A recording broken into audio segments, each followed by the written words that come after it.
जय हिंद मेरे प्यारे दोस्तों, मैं शुभम आप सबका स्वागत करता हूं CSE 2010 के वीडियो डिस्कशन में। तो चलिए स्टार्ट करते हैं। देखिए यहाँ पे फर्स्ट क्वेश्चन है हमारा, a geographic area with an altitude of 400 meters. ठीक है, तो इसकी हाइट बताइए यहाँ पे, हैविंग फॉलोइंग कैरेक्टरिस्टिक्स। अब यहाँ पे देखिए जनवरी फरवरी मार्च अप्रैल ये सब। यहाँ पे देखिए मैक्सिमम टेम्परेचर मिनिमम टेम्परेचर यहाँ पे दे रखा है, एंड रेनफॉल की यहाँ पे बात कर रखी है। देखिए 51 85 mm, फिर 188 158 इस तरीके से यहाँ पे दे रखा है। तो यहाँ पे देखिए दोस्तों, हमें इतना तो पता चल रहा है कि टेम्परेचर जो है 20 से 30 डिग्री के बीच में है। मतलब ये ज़्यादा कोल्ड प्लेस तो है नहीं और ज़्यादा हॉट प्लेस भी नहीं है। मतलब टेम्परेट जो क्लाइमेट होना और जो डेजर्ट क्लाइमेट होना, ये तो यहाँ पे पॉसिबिलिटी नहीं है। ठीक है, फिर यहाँ पे देखिए हमें क्या पता चल रहा है कि बारिश हर मंथ में हो रही है। ठीक है, ऐसा नहीं है कि सिर्फ जून जुलाई अगस्त सितंबर में हो रही है, तो ये मॉनसून क्लाइमेट हमें समझ आ जाता। बट यहाँ पे हर मंथ बारिश हो रही है। ठीक है, तो अभी देखते हैं ऑप्शन क्या कह रहे हैं। चलो ऑप्शन देखते हैं कि if this geographical area where have to a natural forest which one of the following would be most likely. ठीक है, टेम्परेट हमारा हट गया है। ठीक है, टेम्परेट यहाँ पे भी हट गया है। अब क्या देखिए बचा, माउंटेन सब ट्रॉपिकल फॉरेस्ट, एंड यहाँ पे देखिए ट्रॉपिकल रेन फॉरेस्ट। अब देखिए यहाँ पे जो हर एक चीज़ एग्जामिनर देता है ना, देखिए अल्टीट्यूड कितना दिया है 400 मीटर। और भाई 400 मीटर के कौन से यहाँ पे जो है माउंटेन्स है गए, समझ रहे हो आप। तो ये माउंटेन यहाँ से वो 400 मीटर से हटा दिया, फिर हमने टेम्परेचर देख के टेम्परेट हटा दिया, बचा क्या डी। ठीक है, तो देखिए दोस्तों यहाँ पे ट्रॉपिकल रेन फॉरेस्ट की यहाँ पे बात हो रही है। यहाँ पे एवरेज रेनफॉल देखिए 200 सेंटीमीटर के करीब होता है। ठीक है, 15 से 30 डिग्री सेल्सियस का कुछ टेम्परेचर होता है। और ट्रॉपिकल रेन फॉरेस्ट हमारे इंडिया में कहाँ कहाँ मिलते हैं, नॉर्थ ईस्ट में हो गया, वेस्टर्न घाट्स में हो गया, अंडमान एंड निकोबार में हो गया। ठीक है, फिर कुछ प्लांट है जैसे कि रोजवुड, महागोनी, इबोनी, रबर। ठीक है, ये हमारे NCERT में सारे डिटेल में दे रखे हैं। ठीक है, तो ये कहाँ मिलते हैं हमारे वेस्ट ट्रॉपिकल रेन फॉरेस्ट में। ठीक है, नेक्स्ट देखिए आगे बढ़ते हैं। अभी जो यहाँ पे नेक्स्ट है टेम्परेट फॉरेस्ट। ठीक है, देखिए ये सारा जो है ना एज इट इज़ हमारे NCERT में बहुत अच्छे से दे रखे हैं कि कौन से प्लांट कहाँ होते हैं। अब देखिए टेम्परेट फॉरेस्ट में यहाँ पे आता है दोस्त ओक, ठीक है, मैपल, जूनिफर, डियोदार, ठीक है, देवदार जो भी है। ठीक है, अब ये टेम्परेट फॉरेस्ट नाम से पता चल रहा है हिमालयाज और नीलगिरी के हायर रेंज पे हमें देखने को मिलते हैं। ठीक है, आगे देखते हैं नेक्स्ट, माउंटेन सब ट्रॉपिकल फॉरेस्ट। अब ये कहाँ देखने को मिलते हैं दोस्तों, ये नॉर्थ ईस्ट के कुछ पार्ट्स में प्लस वेस्टर्न घाट्स में हमें देखने को मिलते हैं। इसमें देखिए दोस्तों रोडोडेंड्रॉन आ जाता है। ठीक है, रोडोडेंड्रॉन, सैंडल, ऑलिव, ठीक है, पोमोग्रेनेट, ये सब आ जाते हैं। ठीक है, और नेक्स्ट हमारा बचा टेम्परेट कोनीफरस फॉरेस्ट। ये हायर जो एरियाज़ है, ठीक है, अल्टीट्यूड के, वहाँ पे हमें देखने को मिलते हैं। अल्पाइन फॉरेस्ट, कोनीफरस फॉरेस्ट, ये सब चीज़ें। तो देखिए इस पर्टिकुलर क्वेश्चन से ये सारी चीज़ें हमने सीख ली। अब आगे चल के जब भी आप अपना बेसिक पढ़ोगे ज्योग्राफी, जहाँ पे वेजिटेशन वाला पार्ट आएगा, तो इन सारी चीज़ों के ऊपर हमें ध्यान देना है। नेक्स्ट देखिए, if a potato is place on a pure paper plate which white and unprinted and put in a microwave oven. मतलब पोटैटो जो है उसे पेपर प्लेट पे रख के, ठीक है, white and unprinted, which is white and unprinted paper plate, और माइक्रोवेव ओवन में अगर हम रख देंगे तो potato heats up but the paper plate does not. ये क्यों होता है, तो पोटैटो ही क्यों गर्म होता है। तो देखिए दोस्तों यहाँ पे सबसे पहले आप मैकेनिज्म यहाँ पे समझते हैं कि जो हमारे माइक्रोवेव्स होती है, ठीक है, जो माइक्रोवेव ओवन में जो हमारे इलेक्ट्रोमैग्नेटिक रेडिएशन में जो माइक्रोवेव होता है, ठीक है, ये वेव्स जो है जिन सब्सटेंस में वाटर होता है ना, इसके ऊपर एक्ट करता है। ठीक है, और जिसमें वाटर नहीं होता इससे ये कोई चीज़ नहीं करता। अब जहाँ पे वाटर होगा इसे ये हीट अप करेगा दोस्तों। ठीक है, और टेम्परेचर इसका राइज होगा। इसमें कुछ वाटर इवेपोरेट हो जाता है। तो इसका जो एक प्रिंसिपल है वो है डाई इलेक्ट्रिक हीटिंग। तो इतना डिटेल में हमें नहीं जाना है। ठीक है, बस इतना याद रखना है कि माइक्रोवेव में वही चीज़ गर्म होती है जिसमें वाटर का लेवल थोड़ा बहुत होता है। ठीक है, और यहाँ पे ये जो पेपर प्लेट है इसमें तो वाटर होता नहीं है, तो यहाँ पे आंसर क्या गया, potato contains water whereas paper plate does not contain water. ठीक है, अब देखिए यहाँ पे जो ग्लास वाले जो हमारे यूटेंसिल्स होते हैं, ठीक है, पेपर से रिलेटेड, प्लस जो प्लास्टिक वाले होते हैं, ये देखिए दोस्तों एब्जॉर्व नहीं करते हैं माइक्रोवेव्स को। ठीक है, इसलिए इसे एज अ यूटेंसिल्स हम यूज़ करते हैं। तो ये अंदर वाली चीज़ गर्म हो जाती है बट बाहर वाली चीज़ गर्म नहीं होती है। तो ये आप याद रखेंगे। ओके, ठीक है, potato is made up of starch, ऐसा कुछ नहीं है। ठीक है, और पोटैटो ट्रांसमिट माइक्रोवेव्स रिफ्लेक्ट नहीं, और लास्ट में ये फ्रेश और ये डेड होता है, ये भी कुछ नहीं है। तो सिंपल एक कंसेप्ट है। ठीक है, मैं एक्सपेक्ट नहीं करता कि ये बिना क्वेश्चन पढ़े हमें मतलब पता ही होगा। अगर 11 12 में पढ़ा है तो वेल एंड गुड, नहीं पढ़ा है तो अभी पता चल गया। आगे चल के अगर ऐसा कुछ आता है तो हम ईजिली यहाँ पे आंसर तक पहुँच सकते हैं। अगला क्वेश्चन देखते हैं। With reference to constitution which one of the above provision of constitution of India is fulfilled by national social assistance programme launch by government of India. जो नेशनल सोशल असिस्टेंस प्रोग्राम, इसके बारे में देखते हैं। तो ये देखिए दोस्तों, मिनिस्ट्री ऑफ रूरल डेवलपमेंट के अंदर है, याद रखिएगा, ठीक है। और इसमें देखिए किसे किसे यहाँ पे बेनिफिट होता है। तो विडोज़ जो है, जो ओल्ड पीपल है, ओल्डीज, ठीक है, दिव्यांग लोग, फैमिली को बेनिफिट होता है, ठीक है। तो ये मिनिस्ट्री ऑफ रूरल डेवलपमेंट के अंदर ये जो स्कीम है, ठीक है, विडोज़ के लिए अलग है, national Indira Gandhi window pension scheme, Indira Gandhi national old age scheme, Indira Gandhi national disability pension scheme, national family benefit scheme and Annapurna scheme. तो ये 5 इसके अंदर फ्लैगशिप स्कीम है जो कि आती है हमारे नेशनल सोशल असिस्टेंस प्रोग्राम के अंदर, ठीक है। तो ये उस टाइम का करंट अफेयर या कुछ भी हो सकता है, ठीक है। वैसे ये प्रोग्राम जो है 1995 में फर्स्ट टाइम लॉन्च किया गया था। और ये सारा देखिए दोस्तों सोशल असिस्टेंस, जो हमारे सोशल प्रिंसिपल्स है ना, इनसे रिलेटेड। सबसे पहले तो देखिए फंडामेंटल ड्यूटी हटाइए, क्योंकि ड्यूटी इंडिविजुअल होती है, सरकार कोई ड्यूटी केस पे ये नहीं कर सकता। तो सेकंड तो हटा ही दीजिए। जैसे सेकंड हटाया ना हमने, बचा क्या, 1, 3, 1 एंड 3, ठीक है। अब देखिए ये जो नेशनल सोशल असिस्टेंस प्रोग्राम में ये सारी चीज़ें मेंशन है, ये हमारे डीपीएसपी से डिराइव्ड है दोस्तों। It is not a fundamental right. अगर फंडामेंटल राइट होता तो हर किसी को मिलता, ठीक है। तो ये जो सारी चीज़ें मैंने बताई है under article 41 of Indian constitution, जहाँ पे क्या लिखा हुआ है कि state has to provide public assistance to citizen in case of unemployment, old age, sickness, disablement, ये सब चीज़ें। तो ये आर्टिकल 41 के अंदर है, ठीक है। तो इस तरीके से अप्लाइड क्वेश्चन भी पूछे जाते हैं। देख लीजिए कितना ब्यूटीफुल क्वेश्चन है। नेक्स्ट देखिए, आगे बढ़ते हैं हम लोग। दोबारा से देखिए 2011 में हमने क्वेश्चन देखा था अल नीनो ला नीना वाला, अब दोबारा से आ गया। A new type of El Nino called as El Nino Modoki appeared in news in this context, consider the following statements, ठीक है। Consider the following statement. पहला क्या है, normal El Nino forms in the central Pacific ocean whereas El Nino Modoki forms in the eastern Pacific ocean, ठीक है। Next देखिए, normal El Nino results in diminish hurricane in Atlantic ocean but Al Nino Modoki result in greater number of, क्या है, greater number of यहाँ पे hurricanes with greater frequency, ठीक है। तो देखिए दोस्तों यहाँ पे ये सेकंड स्टेटमेंट हमारा एकदम करेक्ट है कि अल नीनो की वजह से जो हरिकेन से अटलांटिक ओशन में कम हो जाते हैं, डिमिनिश हो जाते हैं, ठीक है। और अल नीनो मोडुकी की वजह से इनका नंबर बढ़ जाता है। पर यहाँ पे जो ट्रैप है वो मैं अभी आपको बताऊंगा। यहाँ पे देखिए, normal El Nino central Pacific ocean में नहीं होता है दोस्तों, ये होता है ईस्ट एंड वेस्ट पैसिफिक वाले रीजन में। ये पूरा जो है साइकिल यहाँ पे चलता है, ठीक है। और अल नीनो मोडुकी है जो, ये ईस्टर्न पैसिफिक में नहीं चलता दोस्तों, ये सेंट्रल पैसिफिक में होता है, ठीक है। अल नीनो मोडुकी में क्या होता है कि जो हमारा ला नीना के जो भी कंसेप्ट है, जो बारिश होती है ना, वो मतलब पूरा जो सिस्टम है शिफ्ट हो जाता है सेंट्रल पैसिफिक में। और यहाँ पे बहुत ज़्यादा बारिश होती है सेंट्रल पैसिफिक वाले रीजन में। तो ये आप याद रखेंगे। पहले जो बोला मैंने वो थोड़ा कंफ्यूजिंग था, अभी समझिए कि अल नीनो मोडुकी जो है ये सेंट्रल पैसिफिक ओशन में यहाँ पे बहुत ज़्यादा बारिश कराता है, ठीक है। और यहाँ पे देखिए ट्रैप क्या हुआ है, जो कि 2011 में भी रिपीट किया था, कि लोकेशन यहाँ पे चेंज कर दी कि नॉर्मल अल नीनो जो है सेंट्रल पैसिफिक में नहीं, ये सेंट्रल पैसिफिक में होता है अल नीनो मोडुकी। जो हमारा नॉर्मल अल नीनो कहाँ होता है, ईस्टर्न एंड वेस्टर्न पैसिफिक में। तो ये गलत हो गया, सेकंड हमारा सही है। आंसर आ गया हमारा 2 ओनली। तो यही हमें इस क्वेश्चन से पर्टिकुलरली जानना था कि कैसे लोकेशन स्वैप यहाँ पे हो रहा है। अगला क्वेश्चन हम देखते हैं, क्वेश्चन नंबर 5।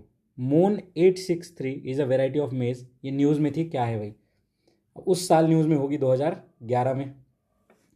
तो ये genetically modified variety which is a paste resistance. तो ये मेज़ की वेराइटी है जो कि जेनेटिकली मॉडिफाइड है। अब देखिए यहाँ पे जेनेटिक मॉडिफाइड वेराइटी ऑफ मेज़ पूछ लिया, एक बारी जीएम मस्टर्ड पूछ लिया, एक बारी बीटी ब्रिंजल पूछ लिया, ठीक है, एक बारी बोलगार्ड 1 बोलगार्ड 2 बीटी कॉटन पूछ लिया। तो समझ रहे हो आप, तो यहाँ पे आंसर है हमारा बी।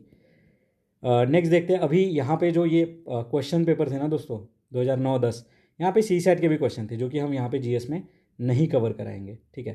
तो नेक्स्ट देखिए, अगला क्वेश्चन हम देखते हैं। और यहाँ पे टोटल कुछ 120 के करीब भी क्वेश्चन थे। अगला क्या कह रहा है, देखिए, Oceansat is launch by India helps in. Oceansat, ठीक है, ये एक रिमोट सेंसिंग सैटेलाइट है। 2019 में हमने रिमोट सेंसिंग वाला एक क्वेश्चन देखा था। 2012 में हमने एक जियो स्टेशनरी सैटेलाइट, उसके एप्लीकेशन वाला भी क्वेश्चन देखा था, ठीक है। अभी क्या कह रहा है कि monitoring the pollution of coastal water, onset of monsoon predict करना एंड एस्टिमेट करना, water vapour content in atmosphere. तीनों के तीनों यहाँ पे सही है, कोई भी हमें जो है यहाँ पे ट्रैप है नहीं दोस्तों, ठीक है। तो ये जो है हमारा एक इंडियन सैटेलाइट सिस्टम है जो कि ओशनोग्राफिक, कोस्टल और ये सारे डेटा हमें प्रोवाइड करता है। यहाँ पे आंसर है हमारा D. D is the correct answer. यार ज़्यादा कुछ सोचना है नहीं, ऐसे क्वेश्चन में डी मार्क करो, आगे बढ़ जाओ। आगे देखते हैं, नेक्स्ट अगला क्वेश्चन है। देखिए दोबारा से आ गया भाई, दोबारा से आ गया। Genetically modified golden rice. Golden rice क्या है दोस्तों? इसमें देखिए बीटा कैरोटीन होता है, beta carotene which is a precursor of vitamin A. तो विटामिन ए जो है ये अच्छा खासा होता है गोल्डन राइस में, ठीक है। विच one of the following statement best qualifies the golden rice. Golden rice क्या है? तो देखिए यहाँ पे जो मैंने अभी बता दिया आपको कि डी से पढ़ना स्टार्ट करते हैं कि it is a modified gene cause fortification with vitamin D. नहीं, modified gene causes the synthesis of all, देखिए ये वर्ड्स पकड़िए, ऑल नहीं यार। grains contain pro-vitamin A which is upon ingestion is converted into vitamin A in the human body। ये हमारा सही है। fortified with genes to provide 3 times higher grain yield। नहीं। तो देखिए मैंने आपको बताया है कि जो भी क्रॉप है, बीटी ब्रिंजल, जीएम मस्टर्ड, उसके बाद बीटी कॉटन, उनका मैकेनिज्म क्या है, ये सारी चीज़ें हमने डिस्कस करी है। सॉइल बैक्टीरियम है या कौन सा चीज़, कौन से कहाँ से जीन आ रहा है, ठीक है। अब देखिए गोल्डन राइस में उन्होंने ये क्वेश्चन पूछ लिया। देखिए सिंपल क्वेश्चन है, अगर वन लाइन में हमें पता है गोल्डन राइस के बारे में तो हम इजीली इसे जो है यहाँ पे लिख सकते हैं। नेक्स्ट देखिए अगला क्वेश्चन हम देखते हैं कि Supreme Court of India tenders advice to the president of India on the matter of, ठीक है। तो ये जो एडवाइस वाला प्रोविजन है अंडर आर्टिकल 143 यहाँ पे पूछा है, on its own initiative on any matter of larger public interest. कि सुप्रीम कोर्ट ऑफ इंडिया क्या खुद से प्रेसिडेंट ऑफ इंडिया को यहाँ पे जो एडवाइस दे सकता है? नहीं यार, ऐसा नहीं है, ठीक है। जब वो सीक करेगा, only if he seek such an advice. अब देखिए ये कह रहा है कि खुद से दे सकता है, और अगर वो सीक करेगा तो 1 और 2 तो कभी साथ में जा ही नहीं सकते। देखिए हट गया, देखिए ऑप्शन का पैटर्न भी एनालाइज करिए, ठीक है। अब क्या बचा? 1, 2 और 3, मतलब कोई एक ही सही है तीनों में से। Only if the matter is related to fundamental right, क्या बात कर रहे हो यार? डायरेक्टली हमारे लक्ष्मीकांत से क्वेश्चन है, अगर प्रेसिडेंट ऑफ इंडिया सीक करते हैं ऐसी एडवाइस को तो अंडर आर्टिकल 143 सुप्रीम कोर्ट यहाँ पे जो है उन्हें एडवाइस देते हैं, ठीक है। उसके बाद देखिए यहाँ पे प्रेसिडेंट ऑफ इंडिया कब ये सीक करते हैं एडवाइस? जब कोई क्वेश्चन ऑफ लॉ आ जाता है, ठीक है, या फिर फैक्ट ऑफ कोई पब्लिक इंपॉर्टेंट का फैक्ट होता है, ठीक है। और प्रेसिडेंट ऑफ इंडिया को सुप्रीम कोर्ट जो भी एडवाइस देता है ये एडवाइजरी होती है दोस्तों, ये कोई यहाँ पे बाइंडिंग नहीं होता। ऐसा नहीं होता कि प्रेसिडेंट ऑफ इंडिया को जो भी सुप्रीम कोर्ट ने कहा वो एक्सेप्ट करना ही पड़ेगा, नहीं, इट इज़ डिस्क्रिशनरी, वो एक्सेप्ट कर भी सकते हैं, नहीं भी कर सकते। यहाँ पे आंसर क्या है दोस्तों? 2 ओनली। तो देखिए कितना अच्छे से क्वेश्चन यहाँ पे फ्रेम किया गया था। नेक्स्ट देखिए अगला क्वेश्चन देखते हैं। Chlorination is a process use for water purification. याद करिए वो यूवी वाला क्वेश्चन हमने देखा था, यूवी फिल्टर्स वाला, ठीक है, याद करिए 2013 या 14 में देखा था, ठीक है। अब यहाँ पे क्या कह रहा है कि क्लोरिनेशन ये प्रोसेस यूज होती है for disinfecting action of chlorine is mainly due to. तो जो डिसइंफेक्टिंग एक्शन है ये किस वजह से? मेनली ड्यू टू व्हाट, ठीक है। तो देखिए दोस्तों कोर हमारा केमिस्ट्री का क्वेश्चन है, मैं यहाँ पे बता देता हूँ सीधा आंसर कि formation of hypochlorous acid when chlorine is added to water, ठीक है। तो यहाँ पे जो हाइपोक्लोरस एसिड बन जाता है इसके वजह से जो है यहाँ पे डिसइंफेक्शन की प्रॉपर्टी आती है, ठीक है। ये क्लोरीन जो है ये जो बैक्टीरिया होते हैं, जो भी माइक्रो ऑर्गेनिज्म होते हैं, उन्हें ख़त्म कर देता है, उनके सेल मेम्ब्रेन को डिस्ट्रॉय करके। तो याद रखिएगा ये है क्लोरीन की प्रॉपर्टी। फिर देखिए फॉर्मेशन ऑफ हाइड्रोक्लोरिक एसिड नहीं, नेसेंट ऑक्सीजन नहीं, ठीक है, हाइड्रोजन भी नहीं, यहाँ पे हाइपोक्लोरस एसिड बनता है, ठीक है, हाइपोक्लोरस एसिड बनता है, ठीक है।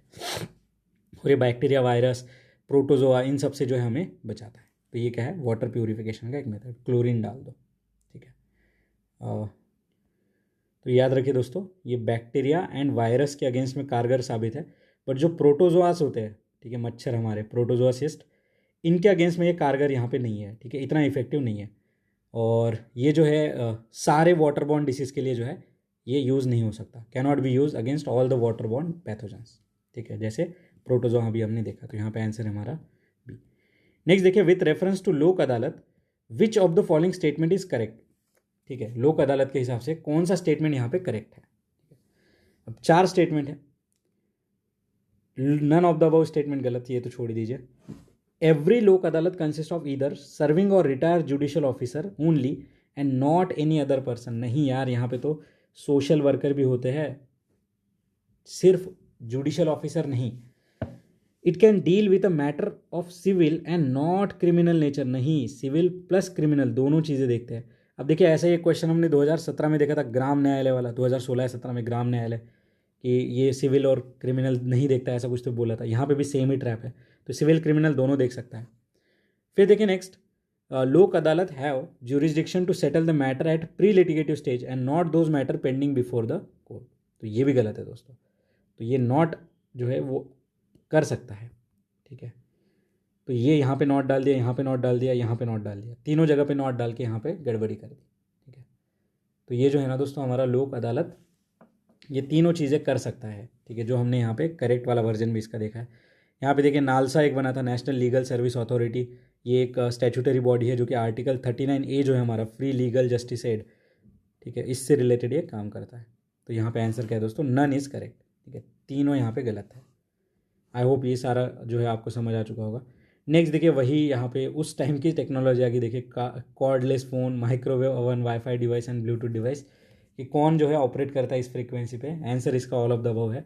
कोई हमें जो है याद करने की ज़रूरत नहीं है कि किसका कितना फ्रीक्वेंसी है, बिल्कुल नहीं याद करना है, ठीक है, कि ब्लूटूथ का कितना है, वाईफाई का कितना है, माइक्रोवेव ओवन का कितना है, ठीक है, और हमारा जो लास्ट बचा वाईफाई डिवाइस का कितना है। नो नीड, ठीक है, क्योंकि वैसे ही हमें बहुत सारे क्वेश्चन करने हैं, तो ये इतना रिलेवेंट नहीं है। आगे बढ़ते हैं। नेक्स्ट देखिए, कहता है दो coffee and tea both are cultivated on hills, there is some difference between them regarding their cultivation, consider the following differences. क्या डिफरेंस है ऐसा है पूछ रहा है। सेकंड से पढ़ते हैं, coffee is propagated bye seed but T is propagated by stem cutting only. यहीं पे खत्म कर दिया सारा खेल, ठीक है। ऐसा क्वेश्चन हमने ऑलरेडी देखा भी था, ठीक है, ऐसा क्वेश्चन हमने ऑलरेडी यहाँ पे देखा भी था, ठीक है। तो ये सिर्फ स्टेम कटिंग से नहीं, तो यहाँ पे टिश्यू कल्चर के बारे में सोचिए, टिश्यू कल्चर के बारे में सोचिए, जेनेटिक इंजीनियरिंग के बारे में सोचिए, कितने एडवांस लेवल है कि क्या सिर्फ स्टेम कटिंग नहीं, ये तो नहीं हो सकता। Coffee plant requires hot and humid climate of tropical area whereas tea can be cultivated in both tropical and subtropical बात है, टी हमारे इधर साउथ वाले रीजन में भी है, इधर सिक्किम दार्जिलिंग वाले रीजन में भी है, ठीक है। कॉफ़ी हमें मोस्टली कर्नाटक इस वाले रीजन में देखने को मिल जाती है। तो यहाँ पे जो हमारा अगला क्वेश्चन है, क्वेश्चन नंबर 14, इसका आंसर है दोस्तों 1 ओनली इज़ द करेक्ट, ठीक है, 1 ओनली इज़ द करेक्ट। तो कॉफ़ी के बारे में, टी के बारे में जो भी हमने पढ़ा है अभी, बिल्कुल आप याद रखिएगा, क्वेश्चन बन सकता है, ठीक है, यहाँ पे क्वेश्चन बन सकता है, ओके, ठीक है। चलिए नेक्स्ट आगे बढ़ते हैं हम लोग। हाँ, इसके बाद देखिए एक कॉफ़ी बोर्ड ऑफ इंडिया करके है, ठीक है, जैसे टी बोर्ड आया था ना, वैसे एक यहाँ पे कॉफ़ी बोर्ड ऑफ इंडिया। ये आपका होमवर्क है कि आपको बताना है कि किस मिनिस्ट्री के अंदर आता है, ठीक है, ये किस मिनिस्ट्री के अंदर ये आता है। नेक्स्ट देखते हैं, special safeguard measure which is frequently seen in news is related to what. देखिए दोबारा से WTO प्रेमा यहाँ पे आ चुका है, ठीक है। तो ये जो स्पेशल सेफगार्ड मेजर था दोस्तों, ये to protect the domestic farmers, ठीक है, ये इंडिया ने जो प्रपोज किया था WTO के ट्रेड निगोशिएशन। आशियान देख लिया हमने, G20 देख लिया multiple times, UNEP multiple times देख रहे हो आप। हमने बस 10 से 12 साल के कवर किए क्वेश्चन, तो यहाँ पे कितने सारा रिपीटेशन आ गया। तो जब हम और पीछे का करेंगे ना, तो आप तो बोलोगे कि ये तो पूरा रिपीटेशन ही लग रहा है इधर उधर से, कि वही वही पूछ रहा है दोबारा, ठीक है। तो यहाँ पे आंसर है हमारा WTO। तो ये जो स्पेशल सेफगार्ड मैकेनिज्म की बात है, it is related to WTO, ठीक है। नेक्स्ट देखते हैं, आगे बढ़ते हैं हम लोग। Which one of the following term indicate the mechanism use by commercial bank for providing credit to the government, ठीक है, क्या है, commercial bank indicates the mechanism use by commercial bank to provide credit to the government. देखिए दोस्तों यहाँ पे ये जो पर्टिकुलर क्वेश्चन है, ठीक है, बैंकिंग सेक्टर से, यहाँ पे आंसर है हमारा स्टैट्यूटरी लिक्विडिटी रेशो, ठीक है, स्टैट्यूटरी लिक्विडिटी रेशो। अब यहाँ पे देखिए जो लिक्विडिटी एडजस्टमेंट फैसिलिटी है, यहाँ पे देखिए दोस्तों बैंक जो है वो बोरो करती है फ्रॉम RBI, ठीक है, जो शेड्यूल कमर्शियल बैंक है वो पैसा लेती है RBI से लिक्विडिटी एडजस्टमेंट फैसिलिटी के नाम पे, ठीक है। फिर देखिए डेट सर्विस ऑब्लिगेशन क्या होता है, तो यहाँ पे जो कैश की ज़रूरत होती है टू पे द इंटरेस्ट एंड प्रिंसिपल, ठीक है, interest on the principal on debt, ठीक है। तो इसके लिए देखिए डेट सर्विस ऑब्लिगेशन होता है कि जो आपने प्रिंसिपल यहाँ पे अमाउंट उठाया है उसके ऊपर जो भी इंटरेस्ट पे करना है, इसके लिए जो कैश लग रहा है वो है डेट सर्विस ऑब्लिगेशन। सीधी बात है कि जो आपने कर्जा लिया है उसके इंटरेस्ट देने के लिए जो भी पैसा लग रहा है।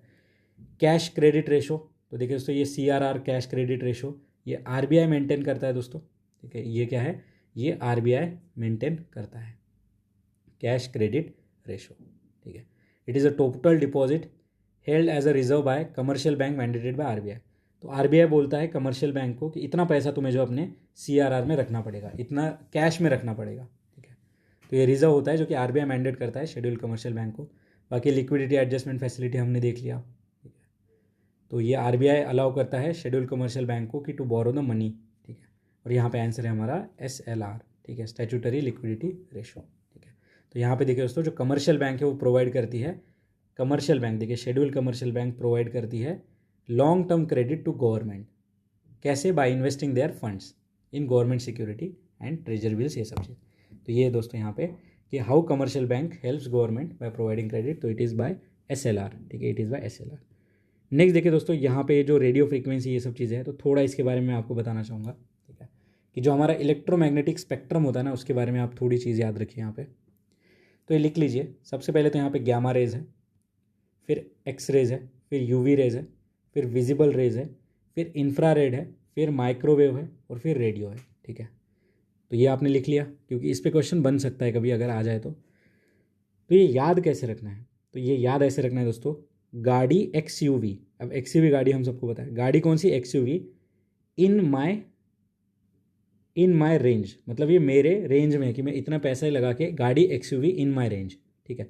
तो जी से क्या है? Gamma, X ray, UV rays, visible ray, infrared, microwave and radio, ठीक है। इसमें भी देखिए और क्या क्वेश्चन बनता है। सबसे पहले तो यहाँ पे याद रखिए रेडियो वेव्स, देखिए रेडियो वेव्स के ऊपर हमने क्वेश्चन भी देखा था, और यहाँ पे क्या बोला गया था कि वेरी लॉन्ग वेवलेंथ है, जो कि गलत था, ठीक है, हमने 2012 में देखा था, ठीक है। यहाँ पे देखिए दोस्तों, जो रेडियो वेव्स होती है यहाँ पे लो एनर्जी होती है, इनमें ज़्यादा एनर्जी नहीं होती है इनमें। देखिए अब एनर्जी लो है तो इनकी फ्रीक्वेंसी भी लो रहेगी, ठीक है, बट वेवलेंथ इनकी ज़्यादा है as compare to gamma rays, ठीक है। वेवलेंथ जो है वो ज़्यादा है as compare to gamma rays, very long wavelength नहीं कह रहा हूँ मैं, ठीक है, more wavelength than gamma rays. और यही अगर हम गैमा रेज के बारे में देखेंगे यहाँ पे, तो देखिए यहाँ पे एनर्जी ज़्यादा है, ठीक है, इसमें फ्रीक्वेंसी, अब एनर्जी ज़्यादा है तो ऑब्वियसली फ्रीक्वेंसी ज़्यादा, और जब एनर्जी और फ्रीक्वेंसी ज़्यादा है इसका मतलब यहाँ पे वेवलेंथ जो है वो कम है, ठीक है, क्योंकि वेवलेंथ कम है इसीलिए तो ये एनर्जी और फ्रीक्वेंसी ज़्यादा जो है फास्ट तरीके से यहाँ पे रिलीज़ कर पाएंगे, ठीक है। तो जैसे जैसे हम इधर की साइड जाएंगे दोस्तों, इधर की साइड, तो हमारी एनर्जी और फ्रीक्वेंसी होगी कम, ठीक है, और जो हमारी वेवलेंथ होगी वो ज़्यादा। अब क्वेश्चन कैसे बन सकता है? बनने के चांसेस कम है, बट अगर बन जाएगा तो ऐसा बोलेंगे कि एक्सरे के बारे में बोलेंगे कि it has higher energy than infrared, तो सही बात है, या फिर बोलेंगे कि X ray has lower frequency than infrared, जो कि गलत है। तो ये बस इतना याद रख लीजिए, अगर ऐसा कोई क्वेश्चन घूमता है तो हमें पता होना चाहिए, हमें यहाँ पे पता होना चाहिए। नेक्स्ट अगला क्वेश्चन हम देखते हैं। अगला क्वेश्चन है, in order to comply with TRIPS agreement India has enacted the GI tag, goods registration वाला एक्ट। डिफरेंस क्या है यहाँ पे ट्रेडमार्क एंड GI टैग के बीच में, ठीक है, ट्रेडमार्क एंड GI टैग के बीच में डिफरेंस पूछा है यहाँ पे। 3 स्टेटमेंट दे रखे बड़े बड़े, और हमारी टेक्निक भूलनी नहीं है। थर्ड से पढ़ना स्टार्ट करते हैं। A trademark is assign to the manufacture good whereas GI is assign to agriculture good and handicrafts only. क्या सिर्फ एग्रीकल्चर गुड्स को ही मिल रहा है? नहीं, यहाँ पे मैन्युफैक्चर्ड गुड्स को भी मिलता है, ये तो मैन्युफैक्चर्ड गुड्स को भी मिलता है, यहाँ पे देखिए हैंडीक्राफ्ट्स को भी मिलता है, ठीक है। जो प्लेस वहाँ पे अगर किसी प्लेस का बहुत ही अच्छा अट्रैक्शन है, अगर वहाँ पे कोई चीज़ मिल रही है, कमोडिटी मिल रही है, तो उसको भी GI टैग मिल सकता है, ठीक है। कोल्हापुरी चप्पल, इन सब चीज़ों को भी, उनको भी यहाँ पे GI टैग है। ये तो गलत हो गया भाई, ठीक है। फिर देखिए, a trademark can be license whereas GI tag can not be license, सही बात है। अगर लाइसेंस मिल जाएगा तो ये किसी एक की प्रॉपर्टी हो जाएगी, बट GI टैग जो है ये पूरे एक लोकेलिटी का यहाँ पे जो है चीज़ होती है, ठीक है। और ये जो GI टैग होता है दोस्तों, ये रजिस्टर्ड होता है with controller general of patents, ठीक है। और ये जो GI टैग जो है मिनिस्ट्री ऑफ कॉमर्स के अंदर ये होता है, ठीक है। और यहाँ पे ये जो GI टैग जब हम रजिस्टर करते हैं तो 10 साल के लिए वैलिड होता है, बाद में इसे हम रिन्यू भी कर सकते हैं, याद रखेंगे 10 साल के लिए वैलिड होता है। ट्रेडमार्क जो है इंडिविजुअल और कंपनी का राइट होता है, whereas GI is a community right. अब देखिए यहाँ पे ये ऐसे भी समझ सकते हैं कि अगर वो कम्युनिटी राइट है तो उसे लाइसेंस नहीं करने देंगे, ऑब्वियस सी बात है, क्योंकि लाइसेंस हो जाएगा तो कोई एक यहाँ पे जो है ज़्यादा अपना वर्चस्व करेगा। तो देखिए 1 और 2 हमारे साथ में जाएंगे, यहाँ पे थर्ड हमारा हटेगा, चलिए थर्ड हटाइए, 1 और 2 साथ में जाएगा। तो देखिए इस तरीके से हमने यहाँ पे इस क्वेश्चन को सॉल्व किया, ठीक है। और ये जो GI टैग से रिलेटेड बात है दोस्तों, ये WTO के ट्रिप्स कन्वेंशन में इसका मेंशन हमें मिल जाता है, ठीक है। Trips, trade related intellectual property rights, ठीक है, trade related intellectual property rights. आगे बढ़ते हैं, नेक्स्ट अगला क्वेश्चन। तो देखिए कितने अच्छी तरीके से GI टैग और ट्रेडमार्क को यहाँ पे जो है फंसा के क्वेश्चन बनाया गया है। अगला क्वेश्चन है क्वेश्चन नंबर 18, कहता है सेज एक्ट, जो स्पेशल इकोनॉमिक जोन एक्ट है, which came into effect in February 2006, has certain objective. क्या ऑब्जेक्टिव है इसके? Development of infrastructure facility, promotion of investment from foreign source, promotion of export of services only. ठीक है, तो देखिए दोस्तों यहाँ पे वही ट्रैप सेट किया है कि promotion of export of services, special economic zone में मैन्युफैक्चरिंग गुड्स भी यहाँ पे होते हैं, तो ये तो हट गया। चलिए थर्ड हटा के देखते हैं। तो देखिए थर्ड में ही ट्रैप है यार, फर्स्ट कभी नहीं पढ़ना है, थर्ड से ही पढ़ना है। देखिए सेज एक्ट जो है ये मिनिस्ट्री ऑफ कॉमर्स के अंदर यहाँ पे देखिए आता है। अब हमने देखिए यहाँ पे एक नेशनल मैन्युफैक्चरिंग जोन वाला क्वेश्चन देखा था, ठीक है, NMIZ, national manufacturing and investment zone वाला, याद करिए। ठीक है, तो ये देखिए रिलेटेड टॉपिक है। डेवलपमेंट ऑफ इंफ्रा कॉमन सी बात है, इन्वेस्टमेंट कॉमन सी बात है, बट ओनली वर्ड से यहाँ पे जो है गलती कर दी है मैंने। ठीक है, यहाँ पे आंसर क्या है हमारा, सेज एक्ट से रिलेटेड जो है यहाँ पे आंसर है 1 and 2 इज करेक्ट। तो इतना ही जानना था इसमें। नेक्स्ट देखिए आगे बढ़ते हैं, अगला क्वेश्चन है विच one of the following statement is appropriate description of deflation. तो देखिए दोस्तों डिफ्लेशन, इन्फ्लेशन, डिफ्लेशन, ये 2012 में मैंने आपको बताया था कि rise in general price level मतलब inflation, decrease in the general price level is deflation. तो यहाँ पे देखिए fall in the general price level of goods and service, तो सीधा आंसर क्या आ गया हमारा, C is the correct answer.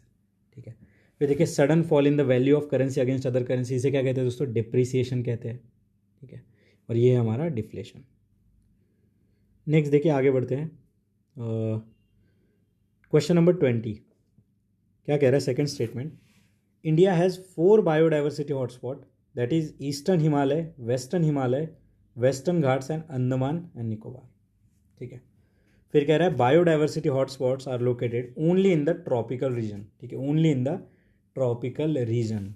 तो देखिए दोस्तों यहाँ पे सबसे पहले तो ये हटा दीजिए। तो देखिए दोस्तों ट्रॉपिकल एरिया ओनली, ये तो गलत हो गया। ठीक है, फिर देखिए बायोडाइवर्सिटी हॉटस्पॉट, इसके क्राइटेरिया हमने 2012 में देखे थे। अब क्या क्राइटेरिया था यहाँ पे कि 1500 के एंडेमिज्म यहाँ पे होना चाहिए, एंडेमिज्म यानी कि 1500 के करीब यहाँ पे वास्कुलर प्लांट एटलीस्ट होने चाहिए।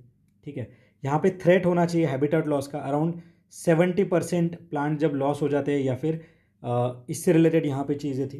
ठीक है, कि अराउंड 70% जब लॉस हो जाता है तब यहाँ पे जो है ये प्रोटेक्शन इन सब चीज़ों की बात आती है। ठीक है, और अराउंड 30% देखिए यहाँ पे ओरिजिनल हैबिटेट होना चाहिए जो कि थ्रेटन है।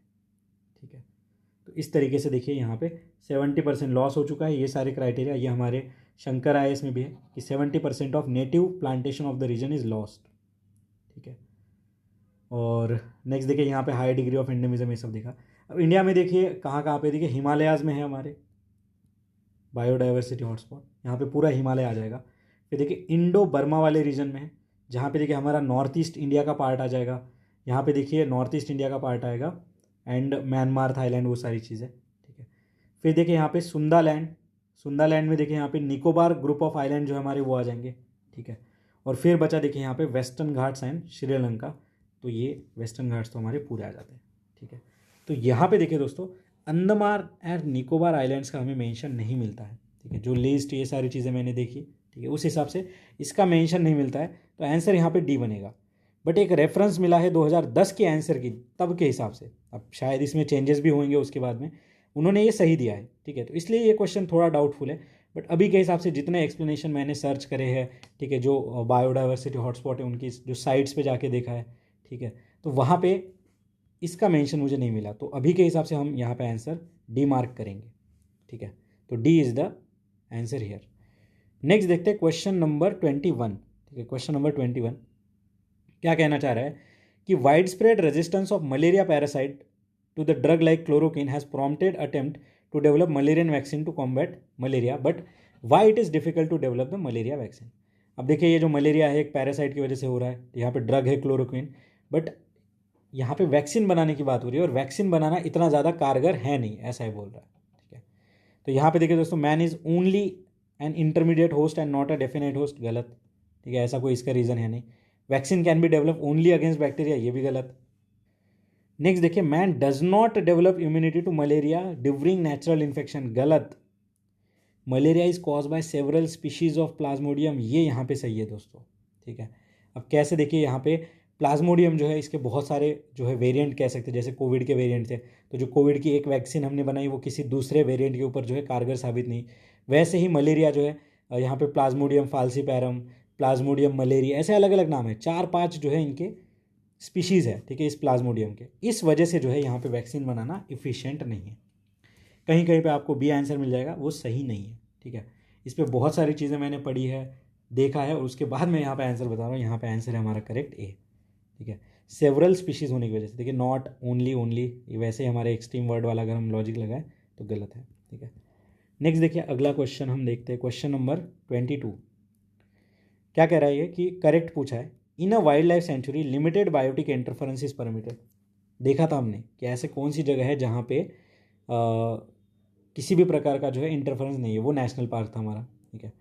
Biosphere reserve is declared to conserve few specific species. भाई बायोस्फीयर रिजर्व में फ्यू स्पीशीज, बहुत वाइडर लेवल पे होती है यहाँ पे स्पीशीज़। कितने बड़े बायोस्फीयर रिजर्व होते हैं, 4-5 नेशनल पार्क आ जाते हैं उनमें, ठीक है। और ये यूनेस्को जो है डिक्लेयर करता है बायोस्फीयर रिजर्व हमारे 1971 से। Boundaries of national park is defined by legislation. सही बात है, कौन सा लेजिस्लेशन है, wild life protection act of 1972 के अंदर ये सारी चीज़ें की जाती है। तो याद रखिएगा क्वेश्चन नंबर 22 में फर्स्ट स्टेटमेंट हमारा सही है कि जो बाउंड्री है बाय लेजिस्लेशन, ठीक है। और देखिए जो नेक्स्ट यहाँ पे बायोस्फीयर रिजर्व में नॉट फ्यू स्पीशीज़ यहाँ पे बहुत सारी होती है, ठीक है। और लास्ट में देखिए वाइल्ड लाइफ सेंचुरी में लिमिटेड बायोटिक इंटरफेरेंस परमिटेड होता है, तो ये करेक्ट है, ठीक है। लिमिटेड, यहाँ पे ऐसा नहीं बोला कि जो चाहिए वो जाके कर सकते हो, नहीं, लिमिटेड रेस्ट्रिक्शन यहाँ पे, लिमिटेड बायोटिक इंटरफेरेंस अलाउड होता है, ठीक है। तो ये बायोस्फीयर रिजर्व ये वाला भी हमने देख लिया कि यूनेस्को के अंदर होता है। और यहाँ पे आंसर क्या आएगा दोस्तों, आंसर आएगा हमारा 1 and 3 इज़ करेक्ट, ठीक है। 1 and 3 is correct, C is the correct answer. Next देखते हैं, the pesticide which is chlorinated hydrocarbon is spread on a food crop. The food chain is food crop, rat, snake and hawk. The highest concentration of pesticide is accumulated in which one of the following? Simply hawk यहाँ पे answer आएगा। क्यों? Biomagnification का concept है दोस्तों, biomagnification कि जो highest, जो फूड चेन में सबसे ऊपर होगा उसमें सबसे ज़्यादा जो है यहाँ पे कॉन्सेंट्रेशन पाया जाएगा पेस्टिसाइड्स का, ठीक है। तो ये है हॉक, ठीक है। बहुत ही ईजी क्वेश्चन है, देखिए आप। नेक्स्ट देखिए क्या कह रहा है ये कि with reference to soil conservation consider the following practice, crop rotation, sand fences, terracing and windbreaks, ठीक है। इनमें से सॉइल कंजर्वेशन से रिलेटेड कौन सी प्रैक्टिस होती है पूछा। तो देखिए दोस्तों सॉइल कंजर्वेशन के लिए चारों यहाँ पे कारगर है। विंड ब्रेक्स क्या होता है दोस्तों, जैसे कि ये फील्ड है हमारा, ठीक है, इधर से बहुत तेज़ हवाएं आ रही है, तो विंड ब्रेक्स में क्या होता है, यहाँ पे कुछ पेड़ होते हैं, इनका लेयर बना दिया जाता है, ठीक है, इस तरीके से। तो क्या होता है यहाँ पे ये इसको अगर इस तरीके से आ रहा है तो एयर ऐसे चला जाएगा और हमारे जो क्रॉप है यहाँ पे सलामत रहेंगे, और जो सॉइल है वो यहाँ पे डिटैच नहीं होगी विंड इरोजन से। टेरेसिंग में देखिए यहाँ पे अगर ये माउंटेन है तो यहाँ से अगर कोई मिट्टी अगर हमारी फ्लो हो रही है तो बहुत फास्ट जाएगी, बट टेरेसिंग में क्या होता है, यहाँ पे ऐसे खाँचे बनाए दिए जाते हैं, ठीक है, जिससे क्या होता है एक फ्लैट बेड टाइप बन जाता है, जिससे इरोजन कम होगा। सैंड फेंसेस नाम से पता चल रहा है, ठीक है। और क्रॉप रोटेशन, ये तो हमारी एक इको फ्रेंडली प्रैक्टिस है ही, ठीक है। तो यहाँ पे आंसर क्या है हमारा, all 4 is correct, all 4 is correct. Next देखिए अगला question, NBFC national banking financial company consider the following statement. क्या कह रहा है भाई, they cannot accept deposit like savings account. सही बात है, इसीलिए तो इन्हें शैडो बैंक्स कहा जाता है, इसीलिए तो इन्हें शैडो बैंक्स कहा जाता है कि डायरेक्टली जो है हमारे सेविंग्स अकाउंट में पैसा एक्सेप्ट नहीं करते हैं। They cannot engage in acquisition of security issued by government. क्या कहना चाह रहा है ये कि दे एक सेकेंड दोस्तों, क्वेश्चन नंबर 25 क्या कहना चाह रहा है कि they cannot engage in acquisition of security issued by government. ये गलत है, ठीक है। They can engage in acquisition of security issued by government like share bonds by government, ये सब ये लेते हैं, ठीक है। तो ये हमारा गलत हो गया कैनॉट की वजह से। और सेकेंड हमारा सही है, और ये हमें पता होना चाहिए कि NBFC बैंक जो है नॉर्मली डिपॉजिट एक्सेप्ट नहीं करते सेविंग्स अकाउंट में, क्योंकि वो शैडो बैंक है। वो टर्म डिपॉजिट ले सकते हैं, ठीक है, टर्म डिपॉजिट्स ले सकते हैं, ठीक है। तो यहाँ पे आंसर है हमारा 2 ओनली। बाकी देखिए NBFC के बारे में अगर हम देखेंगे तो ये मेंशन है अंडर RBI एक्ट, ठीक है, इनका मेंशन हमें मिलता है। NBFC देखिए रजिस्टर्ड होती है हमारे कंपनीज़ एक्ट के अंदर, ठीक है, ये कंपनीज़ एक्ट के अंदर मेंशन होती है। और जो NBFC होती है दोस्तों, ठीक है, यहाँ पे इनके लिए कोई इंश्योरेंस कवरेज नहीं होता।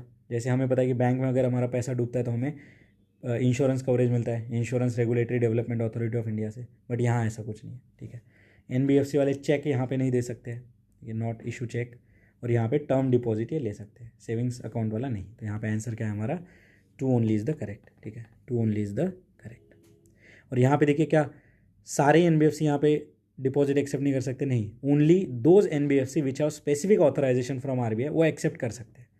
पूरा ब्लैंकेट बैन यहाँ पे नहीं है। ऑथराइजेशन की ज़रूरत होती है यहाँ पे, ठीक है। तो यहाँ पे आंसर क्या है हमारा, 2 ओनली इज़ द करेक्ट। बाकी देखिए दोस्तों नेक्स्ट वीडियो हम अगले क्वेश्चन हम नेक्स्ट वीडियो में देखते हैं। तब तक के लिए पढ़ते रहिए, मुस्कुराते रहिए, मिलते हैं ब्रेक के बाद। यहाँ पे आंसर हमारा 2 ओनली। धन्यवाद।